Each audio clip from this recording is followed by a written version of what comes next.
Where's your dad?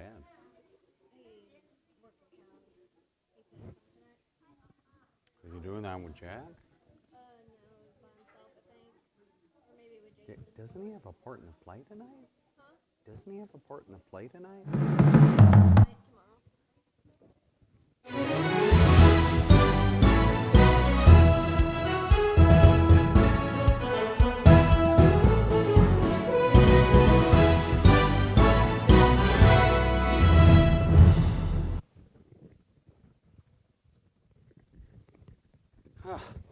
For unto us a child is born, unto us a son is given. Unto us a son is given, and the government shall be upon his shoulder. Is there anything you don't do around here? Not much, my friend. So, school's looking a little rough around the edges, so I'm filling in part-time for now.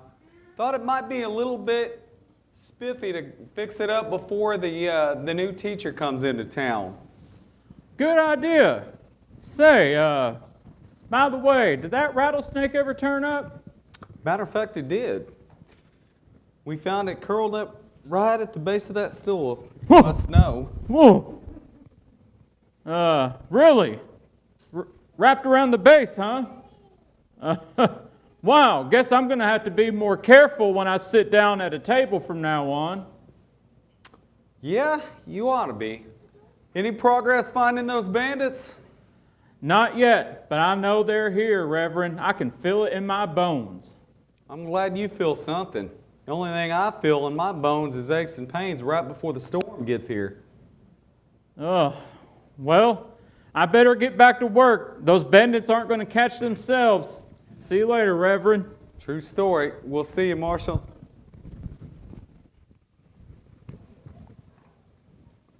Now, there are also many other things that Jesus did.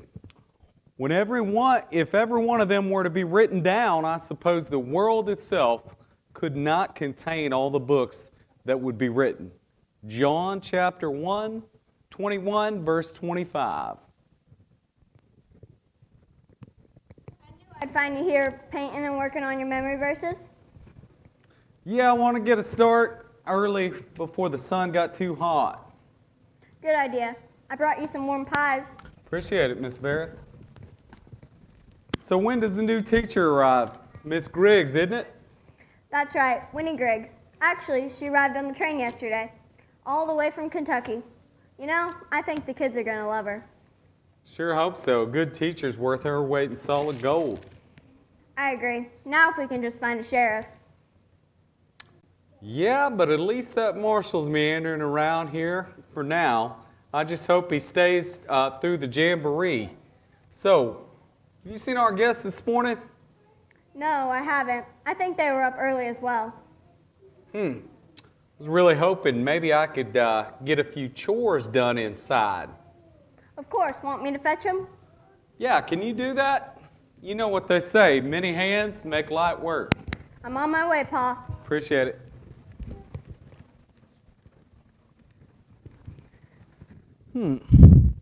Not too shabby. It'll do for now anyways. Let's see what the back door looks like.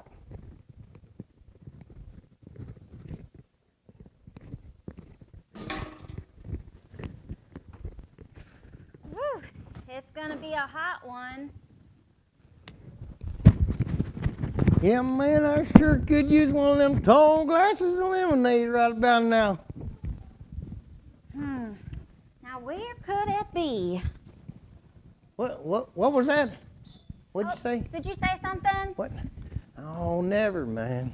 You know, it may surprise you, Nettie, but there's more brains up in here, and I do some wondering sometimes. Things like, do dogs lick us because we got bones in our arms and stuff? Or how does a sponge with all them little bitty tiny holes hold water like that? I reckon we'll never know. Hey, Nettie, you want to hear a joke? It's a humdinger. You ready? You ready? Well, here it is anyway. Why do cowboys ride horses? You give up? Because they're too heavy to carry. You get it? You get it? Oh, would you hush up, Dalton Clyde? All right, all right. Jeez.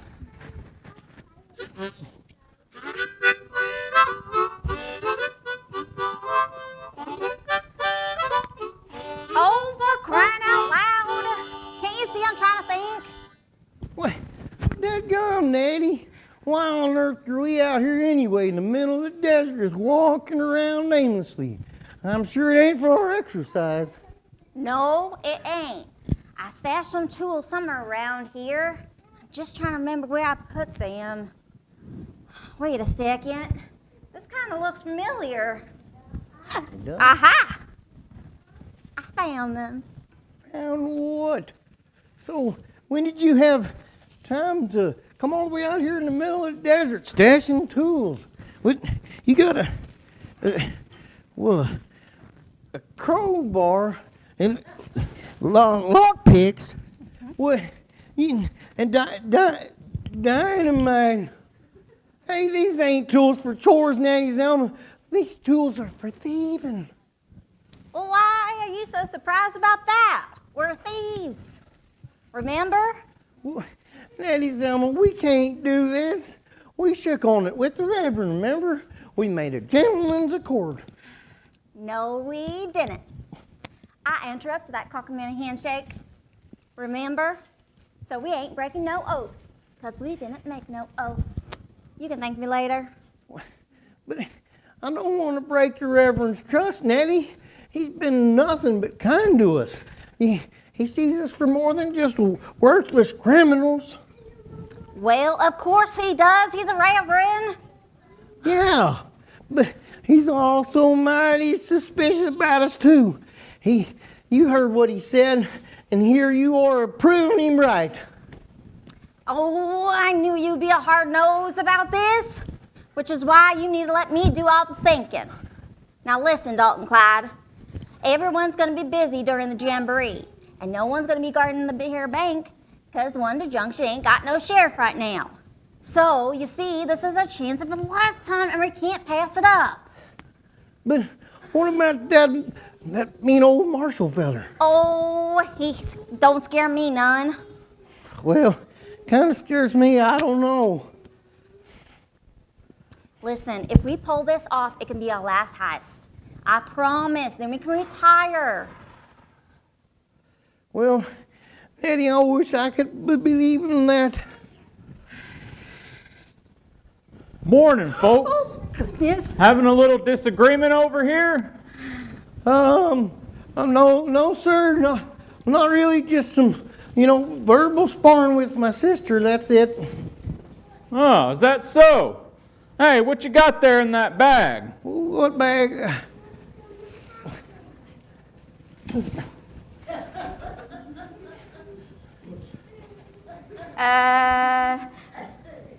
It's just a bag of tools, that's all. Ain't that right, Dalton Clyde? Yeah, that's exactly right. Just a bag of tools, Marshall. Tools for what? Well, you see, there you are. I've been looking all over town for you two. Sorry, Marshall. Excuse me for interrupting. Well, that's okay, Miss Vera. What can we do for you? Well, Paul wanted me to fetch our friends here right away. He says he needs them for some chores he's working on at the schoolhouse. Chores, yes. Chores. That's right. Chores. And that's what the tool's for. You see, Marshall, we got ourselves a crowbar for prying them shingles up off the roof. Yeah, and we even got some, we got a, That looks like a stick of dynamite to me, son. That's right, Marshall. And it's for blowing up junk piles. If it gets too big, of course. Well, that's what we did back where I came from. Yeah, well, I reckon those aren't the kind of chores Pa had in mind. But anyway, Marshall, would you mind excusing those siblings? Well, all right, Miss Vera. I know your pa sure is working hard. Thanks, Marshall. I got my eye on you two.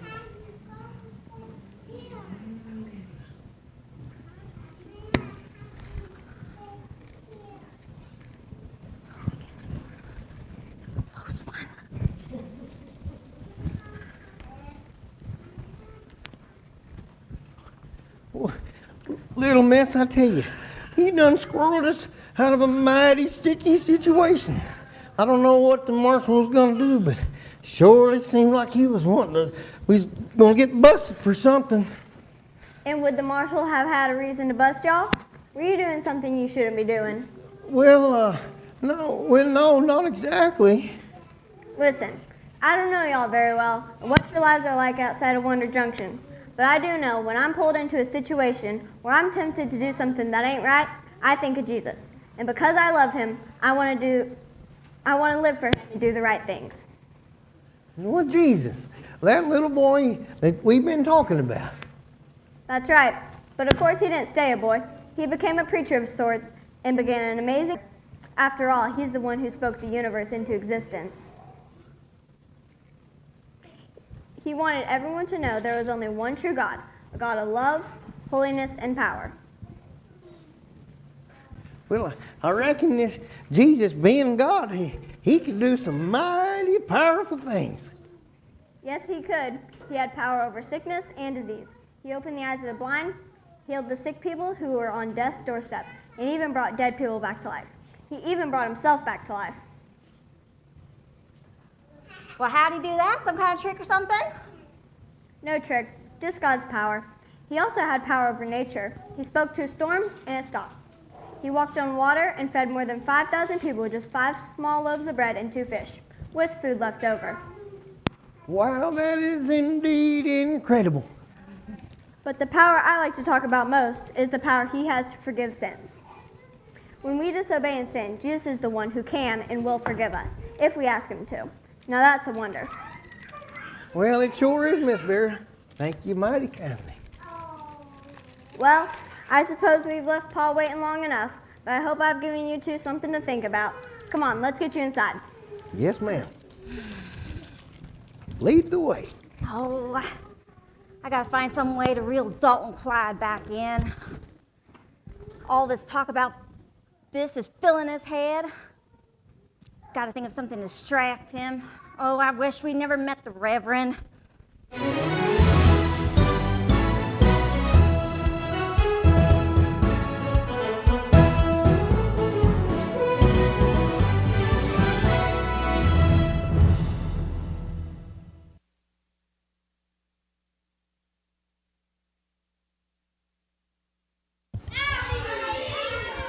Oh, let's do it one more time. Oh, that was better. That was better. Let's give our drama team another round of applause. Aren't they doing a great job?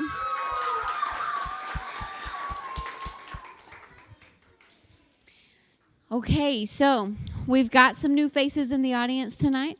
So I'm gonna recap what we're raising money for this week at Vacation Bible School, okay? All right, so we have come to the point of our program where we are going to take up an offering to help the Josiah Foundation. Everybody remember Mr. Dave? Let's wave to Mr. Dave tonight. Hey, Mr. Dave. Mr. Dave, he started this ministry back in 2007, and the Josiah Foundation helps children and families in Africa. Anybody remember the name of the country in Africa where these people are living? Braxley? Kenya. Very good. Okay. So far this week, we have met a little girl named Shirlene. Last night, we met a little girl named Cecilian. And soon, Mr. Dave is going to come up and introduce us to another child who has been helped through the Josiah Foundation. These children are given education. They're given medical care. They're given food to eat. But most importantly, they're talked to and taught about Jesus. And so that is what we're going to be using our offering for this week, is to help these children in need, okay? Now,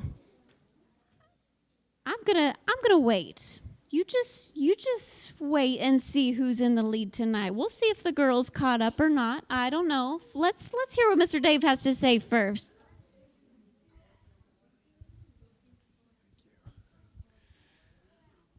I've been very impressed with how everybody's remembering Kenya and Africa.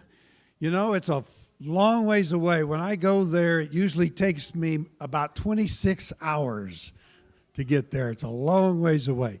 So I thought this evening I'd show you a picture of what it looks like in the streets there of the slums. What do you see this little boy doing there? See, what do you think he's doing? Yes. Yes, you.